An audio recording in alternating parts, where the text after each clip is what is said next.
નમસ્કાર વિદ્યાર્થી મિત્રો, સ્વાગત છે તમારું અમારી આ સીએમ ક્લાસીસની યુટ્યુબ ચેનલમાં અને સુદર્શન રિવિઝન સિરીઝની અંદર. આજે આપણે ધોરણ 10 નું જે સૌથી અઘરું લાગતું ચેપ્ટર છે કે દરેકને ત્રિકોણમિતિ એટલે નામ સાંભળે એટલે એમ જ થાય કે ભાઈ આ નથી કરવું, પણ આજે તમને એટલું સરસ રીતે આ ચેપ્ટર સમજાવવાનો છું કે તમારા મગજની અંદર ફિટ બેસી જશે અને તમને થશે કે આટલું સહેલું ચેપ્ટર હતું ને મને આવડતું નહોતું.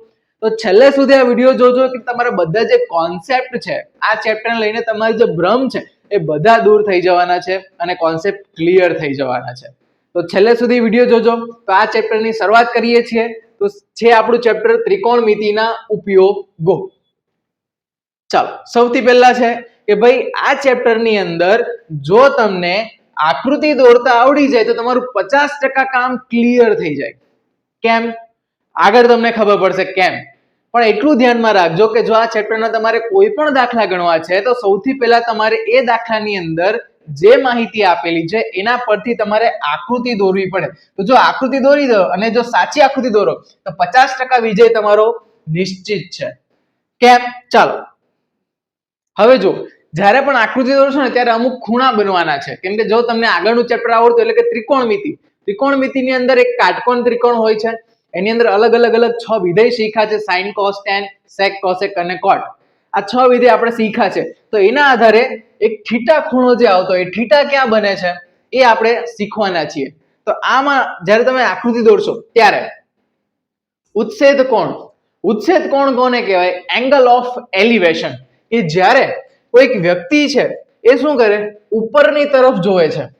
તમે પતંગ ચગાવો ત્યારે ઉપરની તરફ જોવો છો, બરાબર? કોઈકને તારો બતાવો હોય તો જો ત્યાં રહ્યો. નીચે બિલ્ડિંગમાં નીચે ઊભા છો ને તમારા ધાબા પર કોઈક ઊભું હોય તો ઉપર ડોક કરવી પડે છે. તો જ્યારે પણ તમારે ડોક ઊંચી કરવી પડે ત્યારે કયો ખૂણો બને? તો કે ઉચ્છેદ કોણ બને છે. આ વધારે થોડું ક્લિયર જુઓ કે જ્યારે આપણે નીચે ઊભા રહીને ઉપરની કોઈ વસ્તુ તરફ જોઈએ ત્યારે જે ખૂણો બને તે કયો કહેવાય? ઉચ્છેદ કોણ કહેવાય. જો આ જે તમારી આંખની સિદ્ધાંતમાં જે રેખા છે એને શું કહેવાય? ક્ષિતિજ રેખા.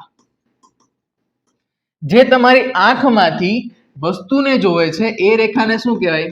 દ્રષ્ટિ રેખા. તો આ બંનેની વચ્ચે જે ખૂણો બનશે હવે એને શું કહેવાય? ઉચ્છેદ કોણ કહેવાય છે. આટલો કોન્સેપ્ટ ક્લિયર થાય છે. ઉચ્છેદ કોણ કોને કહેવાય છે? તમને 1 માર્ક્સ કે 2 માર્ક્સ ની અંદર પણ જો કદાચ પૂછે કે ઉચ્છેદ કોણ કોને કહેવાય તો કે ક્ષિતિજ રેખા અને દ્રષ્ટિ રેખાની વચ્ચે જે ખૂણો બને છે એ કયો ખૂણો? કે જ્યારે આપણે નીચે ઊભા રહીને ઉપરની કોઈક વસ્તુ તરફ જોઈએ ત્યારે જે ખૂણો બને એને શું કહેવાય? ઉચ્છેદ કોણ. એટલે કે ઉપરની તરફ ઉચ્છેદ કોણ એટલે ઉ એટલે ઉપર. ક્લિયર થાય છે? ચાલો આગળ. હવે તમે કોઈક હિલ સ્ટેશન ઉપર ગયા છો, સાપુતારામાં ગયા છો, તમે કોઈક પર્વત ઉપર છો અને નીચે તમને બધી ગાડીઓ આવતી દેખાતી હોય. જો અહીંયા સરસ એક ગાડી આવે છે, ખબર નહીં કઈ છે, સ્વિફ્ટ ગાડી છે. તો એ જાય છે તો ત્યારે તમે ઉપરથી કઈ બાજુ જોવો છો? નીચેની બાજુ. ત્યારે જો આ જે ડોટ ડોટ વાળી છે એ શું છે? તમારી ક્ષિતિજ રેખા. અને આ શું છે? દ્રષ્ટિ રેખા.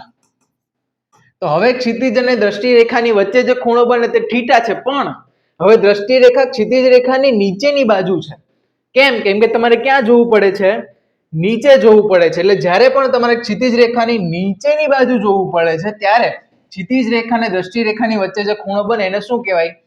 અવષેધ કોણ કહેવાય. જો અહીંયા ક્લિયરલી આપેલું છે કે જ્યારે આપણે કોઈક ઊંચી વસ્તુ પર ઊભા હોઈએ એટલે કે આપણે કોઈક ઊંચી જગ્યાએથી નીચેની તો કે નીચેની કોઈ વસ્તુ તરફ જોઈએ, જેમ કે ઉદાહરણ આપો તો કે ધાબા પરથી જોઈએ કે પહાડ પરથી જોઈએ કે કોઈ ઊંચી બિલ્ડિંગ પરથી નીચેની 5મા ફ્લોર પર છો તમે નીચે જોવો છો, અથવા તો બે અલગ અલગ હાઈટની બિલ્ડિંગ છે, ઉપરની બિલ્ડિંગથી નીચેની બિલ્ડિંગ તરફ જો. ઇન શોર્ટ ઉપરથી નીચે જોવ ત્યારે ક્ષિતિજ અને દ્રષ્ટિ રેખાની વચ્ચે જે ખૂણો બને એને કયો ખૂણો કહેવાય? અવષેધ કોણ કહેવાય. આટલું ક્લિયર થાય છે? આ બે કોન્સેપ્ટ સ્ક્રીનશોટ લેવો હોય તો લઈ લેજો, આગળનો પણ લઈ લેજો લેવો હોય તો, કે ઉચ્છેદ કોણ કોને કહેવાય છે. ઓકે, ચાલો આગળ. હવે જ્યારે ઉચ્છેદ કોણ આવે છે ત્યારે તમારો અહીંયા જે ખૂણો બને છે, બરાબર, ત્યારે તમારે એક ત્રિકોણ બનાવવો પડશે. ત્યારે આ ખૂણો અને આ ખૂણો કેવો હોય? સેમ હોય. એને કયો કહેવાય? યુગ્મ કોણ કહેવાય. યુગ્મ કોણની જોડ હંમેશા સરખી હોય. જેટલો અહીંયા ખૂણો હોય એટલો જ અહીંયા ખૂણો હોય. તો આ કઈ બને છે? યુગ્મ કોણની જોડે. યુગ્મ કોણમાં હંમેશા ખૂણો કેવો થઈ જશે? સમાન થઈ જશે. એટલે તમારો ધારો કે આવો કોઈ ત્રિકોણ બનશે, અહીંયા તમે ઊભા છો, અહીંયા કોઈ ગાડી છે, તો તમારો ત્રિકોણ તો આવો બનશે ને તમારો ખૂણો અહીંયા બનશે. તો તમને એટલી ખબર હોવી જોઈએ કે યુગ્મ કોણ છે, યુગ્મ કોણ માટે આ ખૂણો અને આ ખૂણો સમાન હોય. એટલે અહીંયા જેટલો ધારો કે તમને 45 અંશ આપ્યો હોય, તો અહીંયા પણ કેટલો સમજવાનો? 45 અંશ. એટલે અવછેદ કોણ આપ્યો હોય કે ઉચ્છેદ કોણ, ત્રિકોણની અંદર તમારો સેમ ખૂણો જ આવશે. ક્લિયર? એ જો નીચે તમને આપેલું છે કે અવછેદ કોણનું માપ નીચેના ખૂણા જેટલું જ થઈ જાય છે. ચાલો આગળ શીખીએ. તો કે દાખલા ગણવાની રીતમાં 4 સ્ટેપ તમારે ફોલો કરવાના છે. કયા કયા? આ 4 સ્ટેપ જો તમારે એકદમ સ્ટેપ બાય સ્ટેપ ક્લિયરલી ને સાચી રીતે થાય એટલે તમારા આ ચેપ્ટરના બધા દાખલા સોલ્વ થઈ જશે અને એટલા ઇફેક્ટિવ રીતે ને એટલા ઈઝી રીતે સોલ્વ થઈ જવાના છે. ચાલો કઈ 4 રીત છે? તો કે સૌથી પહેલું આકૃતિ દોરો. મેં તમને પહેલા કીધું કે આકૃતિ સાચી દોરો એટલે તમારું 50% કામ ત્યાં જ પૂરું થઈ ગયું. એટલે સૌથી પહેલું કામ છે તે સાચી આકૃતિ દોરવી, એટલે કે કાટકોણ ત્રિકોણ જે તમારે બનાવવાનું છે તે. બીજું એમાં માહિતી લખવાની. તો કે હવે એમાં માહિતી કઈ આપેલી છે? ભાઈ નીચેનું અંતર આપ્યું છે, ત્રાંસો કર્ણ શોધવાનો છે, સામેની બાજુ શોધવાની છે, ખૂણો કયો લખવાનો છે, એ માહિતી એ સાચી ભરો. એના પછી તમને ખબર પડી ગઈ તમારો કાટકોણ ત્રિકોણ બની ગયું. આ કાટકોણ ત્રિકોણ બની ગયું x અને y. ચાલો હવે તમને y નું માપ આપ્યું છે ધારો કે 15, ખૂણો આપ્યો છે 45, તમને કીધું છે x શોધો. હવે તમને એ ખબર હોવી જોઈએ કે મારે કયો ગુણોત્તર લગાવવો પડે કે જેનાથી મને x ની કિંમત મળે. એટલે ત્રીજું કામ તમારે શું કરવાનું? યોગ્ય ગુણોત્તર પસંદ કરવાનો. એમાં કયો મોસ્ટ ઓફલી યુઝ થશે? tan. મોટા ભાગના કિસ્સાઓમાં tan યુઝ થશે ને બાકીના કિસ્સાઓમાં sin અને cos યુઝ થશે. એટલે કે તમારે 3 માંથી કોઈ એક યુઝ કરવાનો છે. ચોથું સ્ટેપ કિંમત મૂકવી. y ની કિંમતો, ખૂણાની કિંમતો, ગુણોત્તરની કિંમતો મૂકો, જવાબ લાવો, એ તમારો આન્સર આવી જશે. આ 4 સ્ટેપ ક્લિયર થાય છે. હજી પણ આગળ એક વખત કહીશ તમને, અત્યારે આટલું ક્લિયર થાય છે તો આગળ વધીએ, શીખવાડું તમને કઈ રીતના. ચાલો ધારો કે તમારે ગુણોત્તર પસંદ કરવામાં તકલીફ થાય છે તો ખાલી આટલું જોવાનું કે સૌથી પહેલું કે સામેની બાજુ અને પાસેની બાજુનો સંબંધ છે. હમણાં મેં એક ત્રિકોણ દોર્યો હતો, આ કાટકોણ, અહીંયા 45 અંશ, અહીંયા લખ્યું હતું x અને અહીંયા y. તો આમાં સામેની બાજુ એટલે ખૂણાની સામેની બાજુ અને પાસેની બાજુ છે. તો જ્યારે પણ સામેની બાજુ અને પાસેની બાજુનો સંબંધ પૂછે ત્યારે કયું વિધેય વાપરવાનું? tan theta. અને 90% દાખલાઓમાં આ જ વપરાય છે. એટલે tan ની આગળ તમને કહીશ કઈ 3 કિંમતો તમારે યાદ રાખવાની છે મેઇનલી. એટલે પહેલા જો 90% કેસમાં આ તમારું tan જ વિધેય આવવાનું છે, પણ જનરલી એને યુઝ ક્યારે કરવાનું? કે જ્યારે સામેની બાજુ અને પાસેની બાજુનું કામ હોય ત્યારે. એની સામે sin અને cos ક્યારે વાપરવાનું? તો કે કર્ણ શોધવાનો છે. આવો ત્રિકોણ છે, દોરી વાળો કઈક પ્રશ્ન પૂછે, અહીંયા તમને આપ્યો છે y અને તમારે શોધવાનો છે કર્ણ.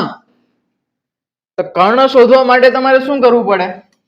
આ તમને શું આપ્યું છે? કર્ણ આપ્યું છે. એ કર્ણ શોધવો છે અથવા તેની કિંમત આપી છે, એના પરથી કોઈક માપ જોઈએ છે, તો ત્યારે કઈ યુઝ કરવાનું? sin થીટા અને cos થીટા. કેમ? તો કે sin થીટા બરાબર શું લખાય? તો કે સામેની બાજુ છેદમાં કર્ણ. એટલે આમાં કર્ણ આવ્યો.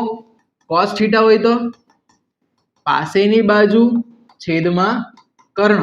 એટલે જ્યારે પણ કર્ણની વાતો આવશે, એટલે સૌથી મોટી બાજુ છે ત્રિકોણની, ત્યારે sin અને cos નો ઉપયોગ કરવાનો છે. નહીતર ખાલી સામેની બાજુ અને પાસેની બાજુનું જ કામ હોય તો tan વિધેયનો ઉપયોગ કરવાનો છે. તો ખબર પડી ગઈ ક્યારે કયો ગુણોત્તર ઉપયોગ કરવાનો છે? મોસ્ટ ઓફલી tan થીટા છે, પણ દોરી છે, પછી CD છે, ત્યારે તમારે કયો યુઝ કરવો પડશે? sin થીટા અથવા તો cos થીટા. ચાલો આગળ. મેં તમને કીધું તો કે tan ની તમને 3 IMP વેલ્યુઝ કહીશ જે તમારે યાદ રાખવાની છે. પહેલી tan 30 એટલે 1/3. આ યાદ જ રાખી લેજો, તમારે કોષ્ટક દોરવાની જરૂર નથી. આ 3 વેલ્યુ યાદ રાખી લે, તમારે મોસ્ટ ઓફ દાખલામાં આ જ યુઝ થશે. tan 45 એટલે 1 અને છેલ્લું tan 60 એટલે 3/3. જો આ બે તો તમને યાદ રહી જાય. tan 30 એટલે 1/3 અને 60 એટલે 3/3 અને એની સામે tan 45 એટલે 1. આ 3 વેલ્યુઓ યાદ રાખો, મોસ્ટ ઓફ દાખલામાં તમારો આનો જ ઉપયોગ થવાનો છે. બેઝિક વાળા માટે ખાસ. ચાલો હવે ઉદાહરણ લઈએ તો કે આ ચેપ્ટર કેવું છે, ત્રિકોણમિતિના ઉપયોગો છે. તો ઉપયોગો એટલે તો કે વ્યવહારની અંદર ઘણા વિદ્યાર્થીઓ કહેતા હોય સર કે sin θ અને cos θ નો ઉપયોગ ક્યાં થાય છે, કે અલિયા ભાઈ તમને આખું એક ચેપ્ટર આપ્યું છે કે ત્રિકોણમિતિના ઉપયોગો, એટલે એનો મતલબ એવો થાય કે તમે ભણતા જ નથી, તમે ધ્યાન આપતા નથી. બાકી તમારો આ પ્રશ્ન થાય જ નહીં કે સર sin θ અને cos θ નો અત્યારે ઉપયોગ ક્યાં આવે છે. તમને આખું ચેપ્ટર આપ્યું છે કે ત્રિકોણમિતિના ઉપયોગો, તો એનો ઉપયોગ ક્યાં કરવાનો છે, તો કે આ લો તમને આપ્યો છે. તમારે આ બેઝિક લેવલથી જો તમને શીખી જાઓ તો તમે એડવાન્સ લેવલ ઉપર જઈ શકો ને. બાકી ભાઈ શાકભાજી લારી વેચવાવાળાને sin θ અને cos θ નો ઉપયોગ નથી કરવાનો. બિલ્ડર લોકો છે, બ્રિજની વ્યવસ્થા છે, બિલ્ડિંગની કોઈ બનાવવાની છે ડિઝાઇન, એની અંદર આનો ઉપયોગ કરવાનો છે. બરાબર, શાકભાજી વેચવામાં કઈ sin θ અને cos θ નો ઉપયોગ નથી થતો. તો સમજો એમ જ કોઈ ઇન્સ્ટા કે વોટ્સઅપની યુનિવર્સિટીમાંથી કોઈ પણ સાંભળ્યા નહીં કરો, ઇન્સ્ટામાંથી કોઈ પણ સાંભળ્યા નહીં કરો, જાતે શીખો, જાતે રિસર્ચ કરો, તો તમને આમાં ઇન્ટરેસ્ટ આવશે. ઓકે, ચાલો સૌથી પહેલું એક થાંભલાના પાયાથી 15 મીટર દૂર રહેલા બિંદુથી થાંભલાની ટોચનો ઉચ્છેદ કોણ 60 અંશ છે. સૌથી પહેલું કામ શું કરવાનું, તો કે જો આ થાંભલો છે, હવે તમને થાંભલો નહીં કાટકોણ ત્રિકોણ દેખાવું જોઈએ. હવે તમે આમ રસ્તામાં જતા હોય તો તમને થાંભલો દેખાય નહીં, કાટકોણ ત્રિકોણ દેખાવો જોઈએ. કઈ રીતના, આ રીતના દેખાય, થાંભલો નથી, એક કાટકોણ ત્રિકોણ છે. તો કે તમે અહીંયા ઊભા છો, અહીંયા કશેક ઉભેલા છો, જાયરા દેખાય, અહીંયા તમે ઉભેલા છો. હવે ત્યાંથી થાંભલા વચ્ચેનું અંતર કેટલું છે, તો કે 15 મીટર, 15 મીટર છે. ઓકે, હવે ત્યાંથી થાંભલાની ઊંચાઈ શોધો. નથી ખબર એ તો શોધવાની છે, પણ તમને એક વસ્તુ આપી છે ખૂણો. હવે અહીંયા જો ત્રિકોણમિતિનો ગુણોત્તર નક્કી કરો. તમારે કોનું કામ છે, એક તો સામેની બાજુ અને પાસેની બાજુ. તો સામેની બાજુ અને પાસેની બાજુનું કામ હોય ત્યારે હા tan θ, એટલે તમારે કોનો વાપરવાનું છે, tan θ, એટલે કે tan 60 અંશ. AB ના છેદમાં BC, AB ના છેદમાં BC, એટલે AB નું માપ શોધવાનું છે, BC નું માપ 15 આપેલું છે, આ ભાગાકારમાં છે, બરાબરની બીજી બાજુ એટલે ગુણાકારમાં, એટલે તમારો જવાબ શું થઈ ગયો, 15/3. કેટલા છેલ્લા દાખલા છે, તોય અમુકને મગજમાં બેસતું જ નથી, કેમ ખબર નહીં. હવે જો ઘણાને એવો પ્રશ્ન થાય કે વર્ગમૂળમાં 3 ની કિંમત મૂકવાની, ચલો એ પણ તમને કહી દઉં. પરીક્ષાની ટિપ્સ માટે યાદ રાખી લેજો કે જ્યારે પણ તમને વર્ગમૂળમાં 3 ની કિંમત જો પ્રશ્નમાં આપેલી હોય 1.73 ત્યારે જ મૂકવાની છે, નહીતર વર્ગમૂળમાં 3 જેમ છે તેમને તેમ જ રાખવાનું. બરાબર, હવે આગળ જોઈએ આપણે આકૃતિમાં આ AB ના છેદમાં BC લખ્યું છે, તો એ ક્યાંથી આવ્યું, તો કે અહીંયા મેં ત્રિકોણને નામ આપ્યા છે. તો તમે જ્યારે આકૃતિ દોરો ત્યારે એક વસ્તુનું ખાસ ધ્યાન રાખવાનું કે આકૃતિમાં નામકરણમાં ABC લખવું ફરજિયાત છે. એટલે આકૃતિ તમે દોરો પણ એને જે નામ આપો તે વ્યવસ્થિત આપો. બરાબર, ઘણી વખત તમને એવું આપે કે B ને કાટખૂણો રાખો, એટલે તમારો B અહીંયા કાટખૂણે જ આવવું જોઈએ, પછી તમે અહીંયા B લખો તે ન ચાલે, B ને તમારે કાટખૂણો જ આપવો પડે. તો આ રીતના વ્યવસ્થિત આકૃતિ દોરો, એને નામ આપો ABC, PQR, તમને જે ઈચ્છા થાય તે આપો. ઓકે, અને પછી ખૂણો અને માહિતીઓ લખો, એટલે પછી ગુણોત્તર પસંદ કરો અને કિંમત મૂકો. આપણે 4 સ્ટેપ જોયા હતા. પહેલું તો આકૃતિ દોરો, એમાં માહિતી ભરો, પછી એમાં યોગ્ય ગુણોત્તર પસંદ કરો એટલે tan, અને પછી કિંમત મૂકો અને સાદું રૂપ આપો, એટલે તમારો જવાબ આ 4 સ્ટેપની અંદર તમારો જવાબ આવી જાય છે. ચાલો અહીં આગળ ફરીથી આકૃતિનો અડધો દાખલો છે, એટલે આકૃતિ દોરો, 50% કામ તમારું પૂરું. સરસ મજાની જો કાટકોણ આકૃતિ દોરો, કાટકોણ ત્રિકોણની, પછી એમાં કિંમતો મૂકીને ગુણોત્તર પસંદ કરો.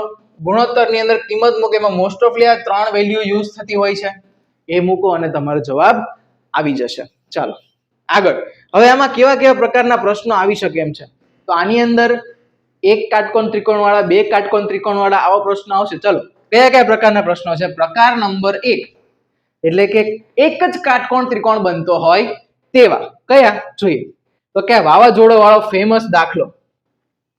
ઘણા લોકોને ઇમેજિન તો થાય પડે તો કઈ રીતના પડે છે, તો ઝાડ અહીંયા આખું ઊભું છે અને પછી પડી ગયું છે, તો તમારા માટે સ્પેશિયલ ઇમેજ લઈ આવ્યો છું કે ભાઈ આ તૂટે તો કઈ રીતના તૂટેલું હોય ને કઈ રીતના જમીનને અડકતું હોય. તો અહીંયા જો વરસાદનો માહોલ છે સરસ મજાનો, એક ઝાડ હતું તૂટી ગયું છે, તૂટીને જો અહીંયાથી વળી ગયું છે નીચે અને ક્યાં અડે છે? જમીનને અડે છે. તો અહીંયા જો હવે તમને તૂટેલું ઝાડ નહીં, શું દેખાવું જોઈએ? કાટકોણ ત્રિકોણ દેખાવો જોઈએ. તૂટેલું ઝાડ તો પછી, પેલા કાટકોણ ત્રિકોણ. કઈ રીતના? તો કે થડ ઊભું છે, ત્યાંથી જ્યાં જમીનને અડકે છે અને એ બંને વચ્ચેનું અંતર, એટલે શું બન્યું? એક કાટકોણ ત્રિકોણ. હવે એની અંદર તમને આપેલું હશે કે ઝાડ જે છે તે જમીન સાથે 30° નો ખૂણો બનાવે છે અને એના થડથી એનું અંતર કેટલું છે? 8 મીટર છે. આટલું તમને આપેલું હશે.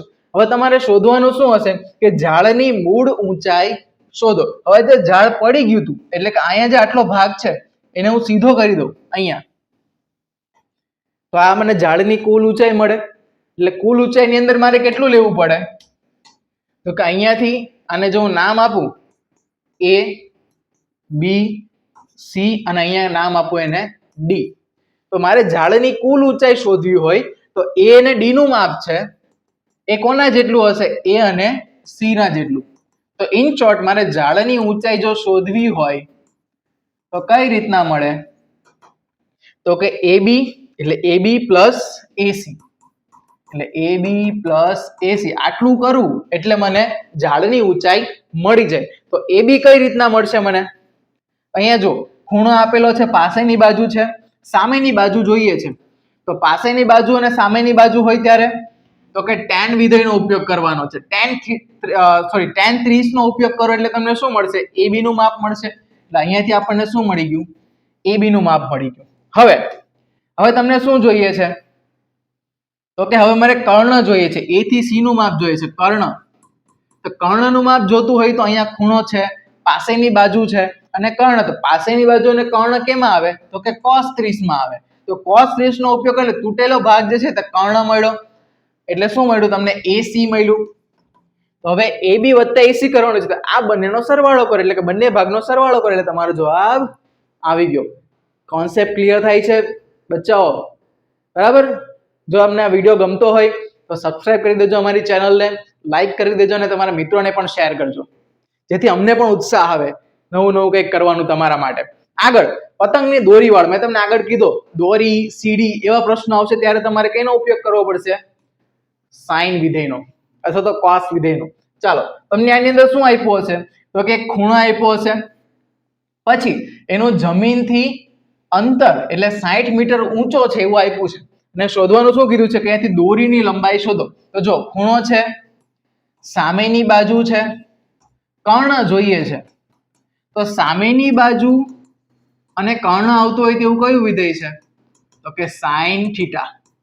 તો sin થીટા નો ઉપયોગ કરો. sin 60, સામેની બાજુ છેદમાં કર્ણ એટલે 60 એટલે સામેની બાજુ આવી 60 છેદમાં કર્ણ એટલે x, જેની કિંમત ખબર ન હોય તેને શું ધારીએ આપણે? x. sin 60 ની કિંમત મૂકો એટલે તમારો જવાબ આવી જશે.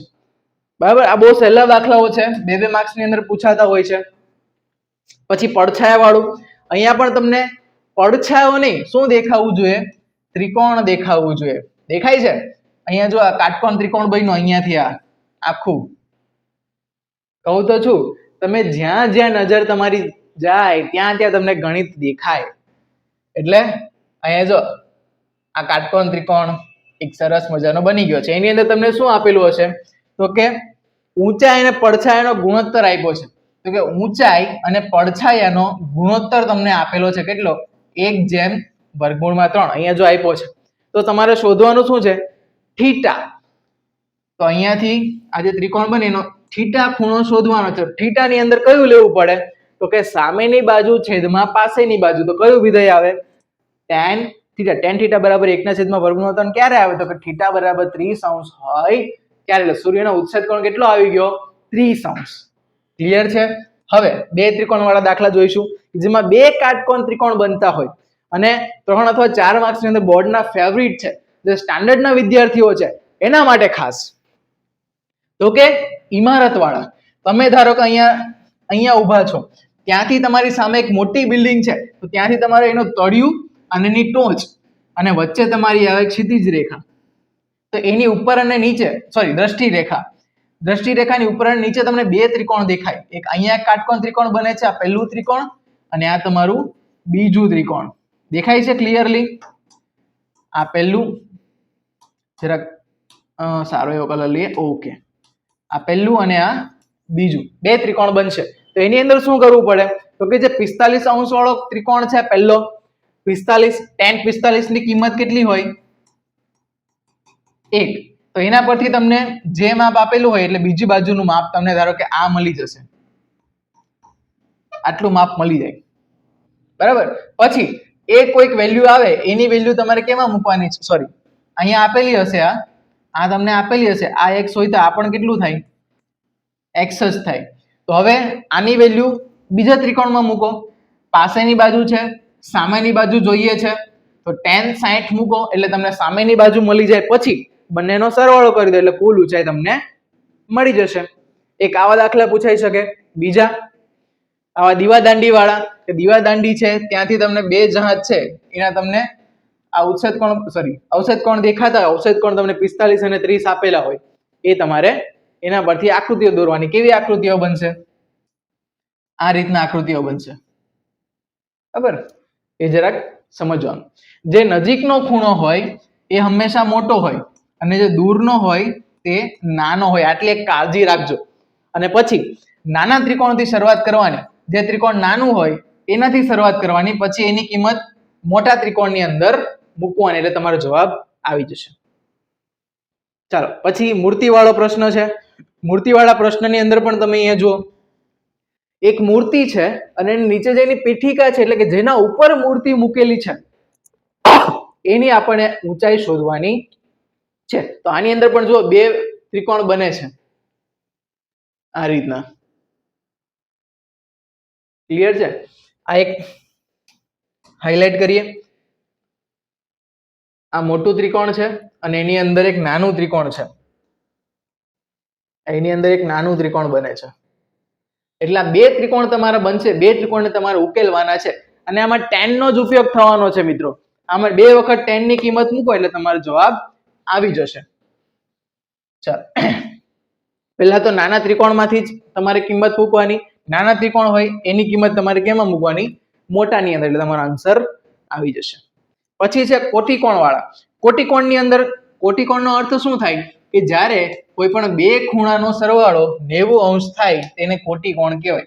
એટલે x + y બરાબર કેટલા હોય 90 અંશ હોય. તો ધારો કે તમને કોઈ એક ખૂણો આપ્યો હોય y, તો y બરાબર 90 - x થઈ જાય. તો ધારો કે તમારું જો આ થીટા હોય તો બીજું શું થઈ જાય તમારું 90 - થીટા. આટલું એક ધ્યાન રાખવાનું કોટિકોણની અંદર. અને જ્યારે 90 - થીટા કરો ત્યારે વિધેય બદલાઈ જાય, tan માંથી શું થઈ જાય cot થીટા થઈ જાય. એટલું ધ્યાન રાખવાનું એટલે તમને ઈઝી પડશે. એટલે આવા પ્રકારના દાખલાઓ પૂછાતા હોય છે. આટલા દાખલાઓ તમે કરી લેશો તો મોસ્ટ ઓફ તમારું કવર થઈ જશે. આનો એક સ્ક્રીનશોટ લઈ લેજો જેમાં મોસ્ટ ઓફ 3 IMP વેલ્યુઝ, પછી sin થીટા ક્યારે વાપરવાનો, દોરી અને સીડી વાળા પ્રશ્નો હોય, tan થીટા ઊંચાઈ અને પાયો શોધવાનો હોય, અને ઉચ્છેદ કોણ અને અવક્ષેદ કોણના મૂલ્યોની ગણતરીમાં સમાન. આટલી એક વસ્તુ કાળજી રાખજો. ક્લિયર છે? ચાલો આગળ. તો હવે રેડી થઈ ગયા છો તમે ઊંચાઈ અને અંતર માપવા માટે? તો સૌથી પહેલા આકૃતિ દોરો, સૂત્ર મૂકો, જવાબ મેળવો. પતી ગયું. આ ચેપ્ટર તમારું ક્લિયર છે. આટલા કોન્સેપ્ટ જો તમને ક્લિયરલી આવડી ગયા હોય તો તમારા આ ચેપ્ટરમાંથી જે પણ પ્રશ્ન પૂછશે બેઠા આવડી જવાના છે. બેઝિક વાળા માટે 2 માર્ક્સ અને સ્ટાન્ડર્ડ વાળા માટે જે 4 માર્ક્સમાં પૂછાતો હોય છે બધા જ દાખલા તમને આમાંથી આવડી જવાના છે. તો તમારી બોર્ડની એક્ઝામ આવવાની છે મિત્રો. તો જે બેઝિક વાળા છે એમને 6 તારીખે, સ્ટાન્ડર્ડ વાળા છે 9 તારીખે. તમામ માટે wish you all the very best અને મેથ્સમાં ખૂબ સારા માર્ક્સ લાવો તેવી શુભેચ્છા સાથે મળીએ છીએ સુદર્શન સિરીઝના નવા વિડીયોમાં. ત્યાં સુધી જય હિન્દ, જય ભારત.